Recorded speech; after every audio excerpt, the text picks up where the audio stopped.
All right, everybody. We have on somebody that we were like, we literally jumped up and down when we saw an email from your team. We have Andy Andrews with us today. Thank you so much for taking the time to talk to us and share a little bit about the Noticer, our book club pick of the month. Hey, I'm honored. I'm really excited to be here with you guys, and I think you're doing such good stuff. Having a book club, especially today, I mean, that's just such a great leadership thing there. So, but thank you for having me. Well, it truly is an honor. Our listeners know how stoked I am, like a nervous wreck. I'm like, Andy's going to be on the show. And February's book was actually Born to Win. And we read it, I don't know, probably 5-6 years ago. And like, we thought Zig was reading it. And then like, we kept thinking like, well, that was a nice Southern man. And then we started listening to your audio because you read your books. And we were like, oh my gosh. So some of our book readers actually listened to you with Zig's book last month. Sure. Yeah. You know, they had me do that. That was the last book that was put out when Zig was still with us. And so his family, Gene and Tom and Julie and Cindy, asked me to do it because it was just going to be too much for him at the time. And do you know why they asked me to do it? They asked me to do it because I can do his voice. And so they didn't want his voice in the whole book. Right. But they wanted certain pieces of it done that way. So the people who listened to the audio, it was fun to do because I'd be talking along like this and then all of a sudden go into Zig Ziglar, you got to have goals. So it was, but it was fun to do. I did it, when I did it, Tom, his son, was sitting out in the studio. And so I'm watching him, he's listening to it. And here I am doing his dad, and he's just kind of sat there. He never moved. He never looked up. He never smiled. He never frowned. He just kind of had his chin in his hand. And after about an hour of it, I was getting kind of nervous. And I thought, I hope he's liking this. And so I called a break and I went out and I said, hey, everything okay? And he said, I lived with the man for 50 years and I might know the difference, but I don't think anybody else is going to. I said, really? He said, yeah. Really? And I said, well, I got a choice to make on this next part coming up. I need to either do the on and on Zig, the slow down Zig, or the crazy Zig with this part. And he said, no, what's the difference? I said, well, the on and on Zig is where he keeps talking about the same thing and he's doing it in the same cadence and one thing leads to another and it's going like this. I said, but the slow down Zig is where he's talking like this and then he'll stop and go real slow like that. I said, but the crazy Zig is where he's talking and he's going along and all of a sudden he starts doing this. And he said, oh, do the crazy Zig, do the crazy. It's so funny. Sounds like a Southern minister. Yeah. Yeah. So that's so funny. And so I guess like that was our first interaction with you and we didn't even know it. And then I was at a dinner party. I know, right? I was at a dinner party and somebody started talking about how they met you at Floribama and you had this amazing story. And I was like, oh, what's his books? I've got to read it. So I immediately got the Time Traveler's Gift and the Noticer. And the Noticer, like they're both so good, but the Noticer was just like, I've given it to people. Like, I'm just like Christmas. Like, I don't care if you read it. I just need to know that you have it. Well, here in the studios, we have the suitcase is over here.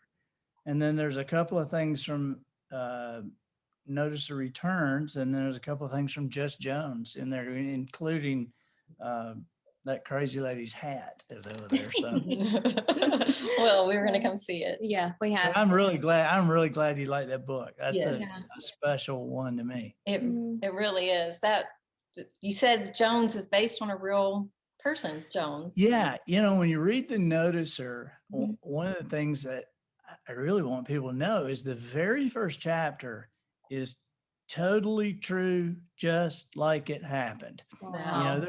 There's some imagination, literary license put in the rest of it. But that first chapter, I mean, that's how it happened. And, you know, I still drive by that pier I slept under several times a week. And,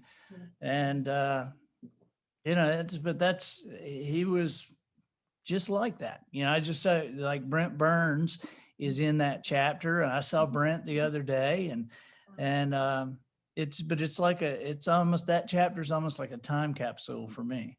That's so cool. So would you say like having just him and somebody that was like checking on you, did that help you when everything was so bleak? Or just like, how do you stay so positive and make those choices when things seem just like overwhelming? Well, you know, I probably wasn't at the time. I probably wasn't I definitely wasn't making good choices. You know, it's funny now when I do interviews with like these national news shows or something, they always get around to saying, well, having been a homeless person, you know, what kind of advice do you have for homeless people? And it's kind of a weird question for me because I wasn't what they think of. I mean, there was no pathology. I wasn't addicted to anything. I wasn't, you know, on the run. I just didn't have any money, and my parents were dead. Mhm. And so and the thing that complicated that whole situation, and you think about this, you know, this was before the internet, before cell phones, all this kind of stuff. And so the thing that complicated the situation was I had quit college. And, you know, when mama got real sick, I quit college and I said I was going to be a speaker, a comedian. Well, there were people that just went nuts. I mean, friends and family. Now, my parents didn't, Right. but there were friends and family that just went nuts. And, you know, I literally had friends whose parents forbid them to be around me Wow. because I was such a horrible example because I had left college. And so and you know, they're all saying, you're going to ruin your life. You're ruining your life. Well, so obviously when I ended up living on the beach and sleeping under a pier, the last thing I was going to do was call them and go, hey, you know, you said I was going to ruin my life. Well, I have. And so, you know, so they just didn't know. And so I was angry during that time, you know, and I really kind of, I started changing with Jones. I mean, when he came into my life, when he got me reading those books, that was a big deal. And he was the first person ever to tell me the truth about myself. And when, you know, when I say that, a lot of times people go, well, what does that mean? Well, you know, when you run into somebody having bad problems, we rarely do we, well, think about this. What do? We give them $5. We put them on the prayer list at church, you know, but rarely do we sit down and tell them things about themselves that might make them angry at us. Right. Okay. Like he was you know, like he didn't mess around. That's right. Great shooter. He pulled no punches. Yeah. And, you know, I never will forget doing something one day and, you know, and I said something like, well, you know, I guess everything happens for a reason. And he said, yeah, but sometimes the reason is because you were stupid and did something. I was like, oh, thanks a lot. So funny. Like when he says things like that, like Mhm. in the book and in real life, like the time capsule you mentioned, like how do you like, I mean, his perspective is so different, but like it's something that we should pick up on. Like, how do you keep those noticer muscles going? Active. Like it seems like almost common sense, but it doesn't Right. until somebody says it. Yeah. Well, I had to wake him up at first because I did not think that way. Yeah. And so the first time he ever said to me, remember, you can't always believe everything you think. Yeah. Mhm. I didn't even know what he was talking about.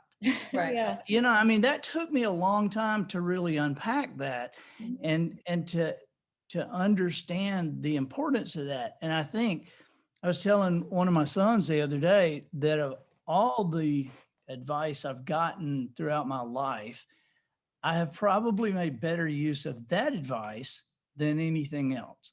You know, that you can't believe everything you think. Yeah. Mhm.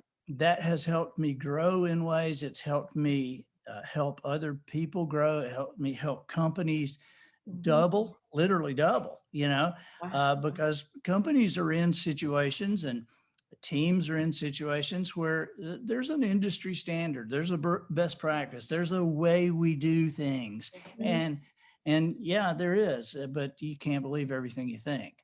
All Right. right. Yeah. And the easy way to explain that would be, have you ever known something? I mean, you knew it and you could argue it and you could win the argument, but then Mhm. you found out 4 or 5 months later or 6 months later, well, that wasn't exactly right. Yeah. You know, Yeah. and you realize that you're either totally wrong or your information was incomplete. Well, we've all done that. And so if you've ever done that, you think, does the possibility exist that something now, your information might be incomplete? And you would say, well, of course, it's possible that something I know now and my information might be incomplete. Okay. But the point is, we don't know what that is, do we? Right. Like it's Yeah. just going to And take we don't know time. how many subjects in your life that covers. Mhm. Yeah. And so it's a thought process that allows you to keep searching. Yeah. And so, but there was so much of that as he would talk to me and as I read and as I listened to his thoughts, I began to think that way. I mean, you know what our mom has told us is Mhm. true. We do begin to talk and think and act like the people we're around. Right. Oh, That's not just a kid thing. That's an Mhm. adult thing too, Yeah.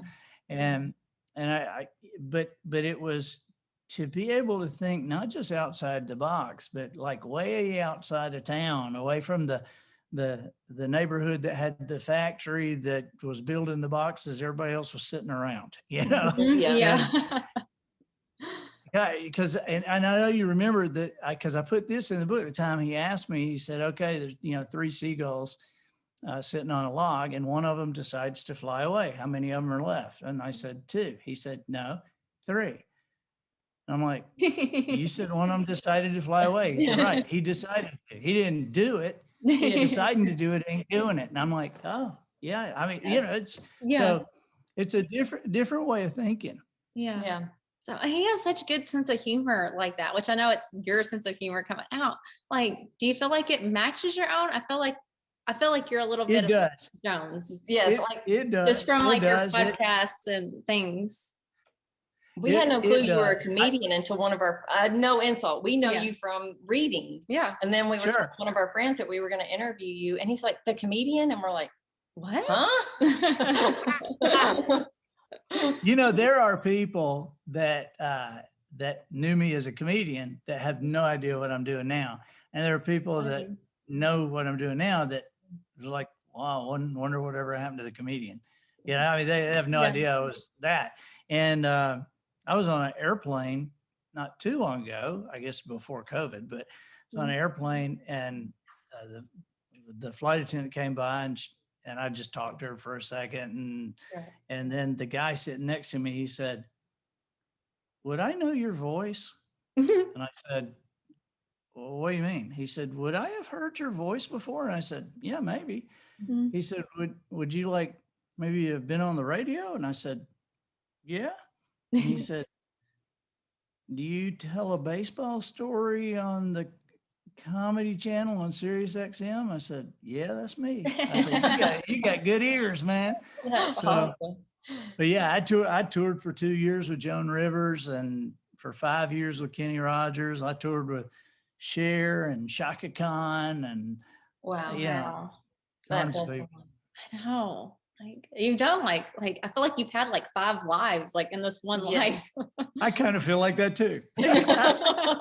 It's amazing. Yeah, it's awesome. Well, we love Jones's sense of humor. Yeah. It's kind of dry and it goes, oh, wait a minute. He was kind of making a joke there. Mhm. Right. My favorite times are when Jones is funny and whoever he's talking to doesn't get it. Yes. Yeah. That's like, I mean, those are my favorite times, Yeah. Yeah. So what do you think Jones would say about all this pandemic stuff, all the stuff that's happening in our country? all of it. Like, would he have advice for us? Yep. I think Jones would say, well, you're so concerned about the uncertainty, Mm-hmm.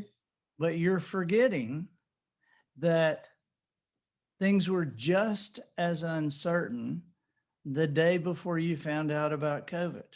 You just weren't thinking about it, but you didn't know what was going to happen then either. Yeah. That's what Jones would say. He'd say, come on, it's because what you're doing, he would tell me, he would say, Andy, if you're focusing on how horrible it is to be uncertain, Mm-hmm. you're just choosing the wrong perspective, Mm-hmm. because things were just as uncertain before you focused on it being uncertain. Right. But that's what perspective is. And that's what I've understood from him through the years, is that, perspective, if you ask people what is perspective, people would say, well, it's how people think, it's how people see things. It's, do they see the glass half empty? Do they see glass half full? So, perspective is how they see things. Well, that's true, but it's not really the truth. Okay. Yeah. Because the truth is, it's not just how you see things, it's how you choose to see things. Yeah. All right.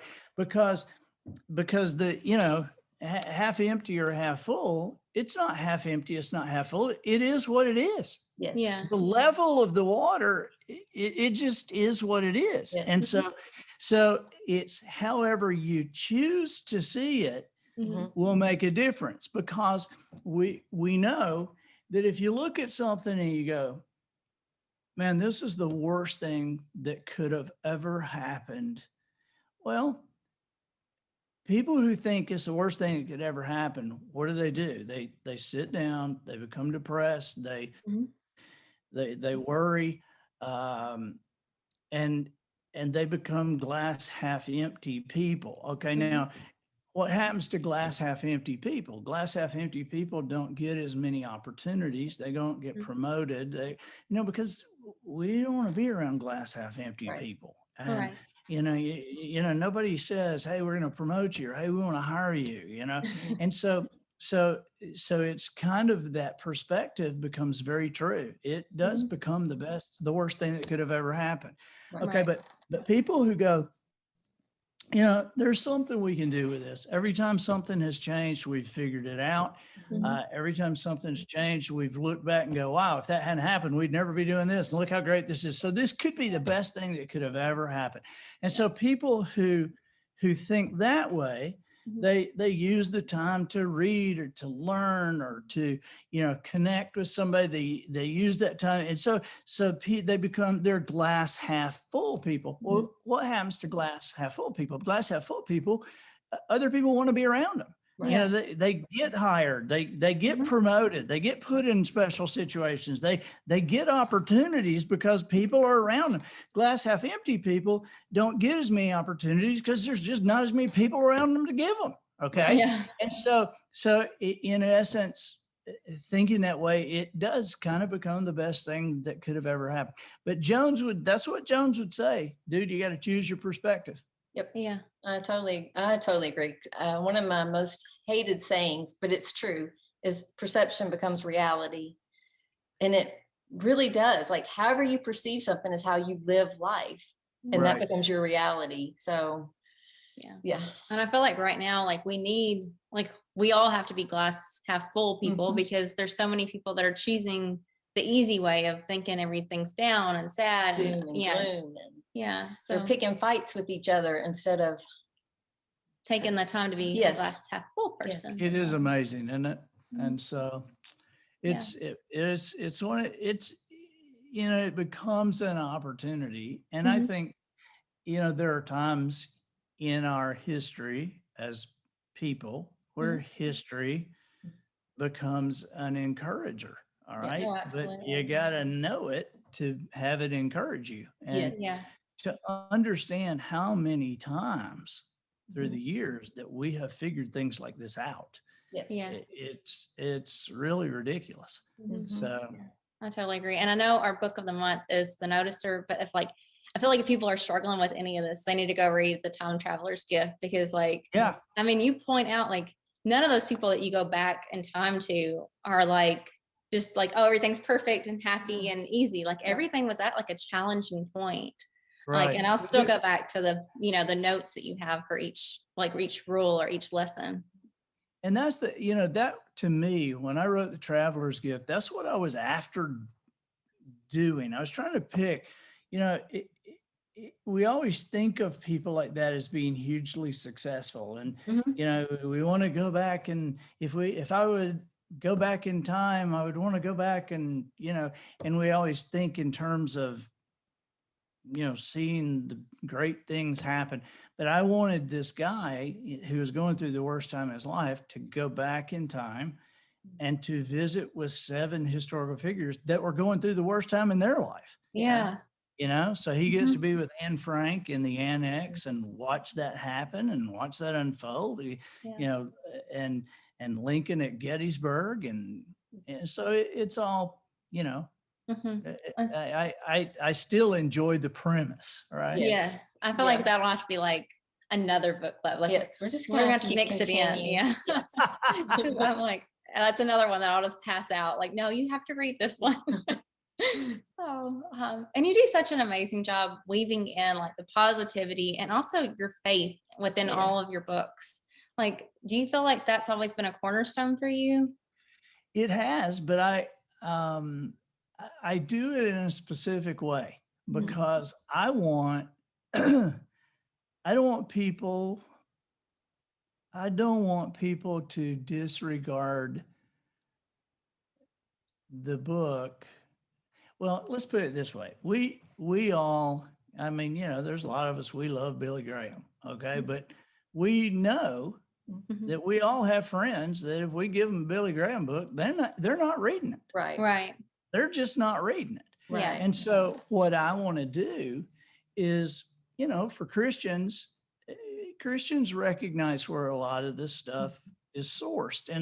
And what I'm wanting to do, I'm wanting to create conversations. I want to create conversations between, people who believe one way and people who believe another. Right. Yeah. I want to create conversations because if you have truth on your side, you can bring people to a side. Right. And if you're likable when you're doing it. Yes. And so, we don't have enough conversations. Yeah. I would like to go back in time and find the first architect that drew a house without a front porch, because that was the beginning of the end. Yes. Yeah. That's true. That is. And I always find it's important for me to have a front porch. I love my front porch. Makes a difference, especially if you're on the beach. Yes. Right. So kind of before we get to our next question, because this is a random Kim question. I hope you don't mind me throwing it in. No. But, reading the Noticer Returns, which we're going to have to give that book to everybody. Yes. Is a Jubilee real? It is real. It is real. Have you seen one? I have never seen one. Dang it. Have we got that picture, Matt, of that thing? See if it's there, or see if it's in my office. Might be in my office. But yeah, it is real. And people ask that. And it's real, just like I wrote it. This is the only place in the world, but it has happened a couple of times at Tokyo Bay or something like that. Yeah. Wow. But it happens several times a year here.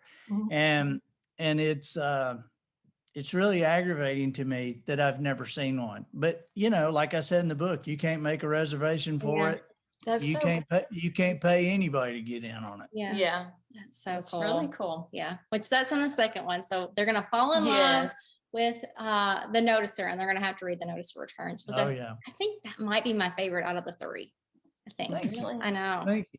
I've got a buddy who lives over there, lives on the Eastern Shore, and that's what we call that area. And so he last year told me, I was talking to him one day, and he said, yeah, I went to bed last night, and there's flounder coming up to the top of the water there in the shallows. And I knew there's fixing to be a Jubilee.